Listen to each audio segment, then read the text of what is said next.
ہمیں فلسطین کے لیے آواز اٹھانی پڑے گی۔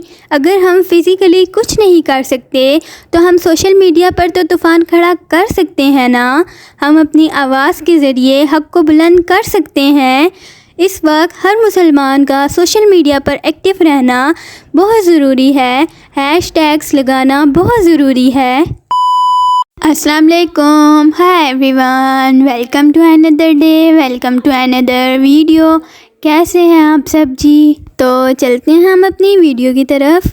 جیسا کہ آپ سب لوگ جانتے ہیں کہ فلسطین میں کیا ہو رہا ہے، ماؤں کے ساتھ کیا ہو رہا ہے، بچوں کے ساتھ کیا ہو رہا ہے، بچوں کی اس میں کیا غلطی، انہیں کس چیز کی سزا دی جا رہی ہے، ان کی جانیں لی جا رہی ہیں۔ اور پتہ ہے مسئلہ کیا ہے؟ مسئلہ یہ ہے کہ ہم کیا کر رہے ہیں، ہم کیا اپنی آواز حق کے لیے بلند کر رہے ہیں؟ رسول اللہ صلی اللہ علیہ وآلہ وسلم نے فرمایا تھا نا کہ یہ امت ایک باڈی کی طرح ہے، اگر اس باڈی کے کسی ایک حصے میں بھی ذرا سی بھی تکلیف ہوتی ہے تو یہ تکلیف پوری باڈی محسوس کرتی ہے۔ ہم سب اپنے لیے خیر پسند کرتے ہیں، ہم سب اپنے لیے فریڈم پسند کرتے ہیں، ہم سب چاہتے ہیں کہ ہمیں ہماری خوراک آن ٹائم پہ ملے۔ تو کیا ہم یہی سب کچھ اپنے فلسطین مسلمان بھائی بہنوں کے لیے چاہتے ہیں؟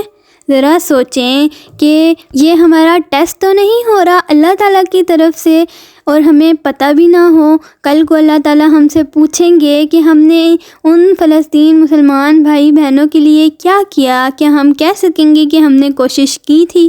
ہمیں دعائیں تو کرنی ہیں، لیکن ہمیں صرف دعائیں نہیں کرنی۔ اگر ہم فزیکلی کچھ نہیں کر سکتے تو ہم سوشل میڈیا پر تو طوفان کھڑا کر سکتے ہیں نا۔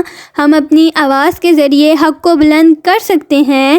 اس وقت ہر مسلمان کا سوشل میڈیا پر ایکٹیو رہنا بہت ضروری ہے، ان کا ہیش ٹیگز لگانا بہت ضروری ہے۔ اس سے اگر کچھ نہ بھی بن پایا نا تو روز قیامت ہم یہ کہہ سکیں گے کہ ہاں ہم نے کوشش کی تھی، ہم نے آواز اٹھائی تھی، ہم خاموش رہنے والوں میں سے نہیں تھے۔ اور اسی طرح آپ ان کی مصنوعات سے بائیکاٹ کریں اور اس کی جگہ آپ اپنی پاکستانی پروڈکٹس استعمال کریں۔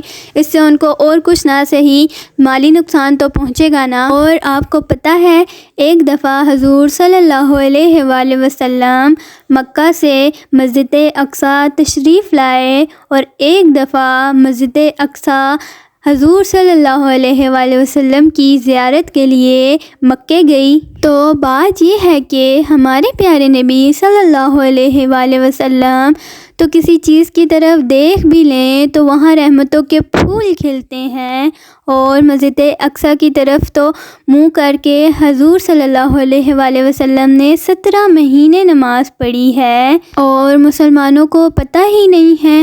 ہماری تو خبریں ہی اور ہیں، ہمارے تو دکھ ہی اور ہیں، ہمیں تو پتہ ہی نہیں ہے کہ بم کہاں برس رہے ہیں۔ تو یہاں ہم اپنی ویڈیو کو کرتے ہیں اینڈ، باقی انشاءاللہ ہم ملیں گے اپنی نیکسٹ ویڈیو کے ساتھ۔ اپنا ڈھیر سارا خیال رکھیے گا، دعاؤں میں یاد رکھیے گا، and thank you for watching. اللہ حافظ۔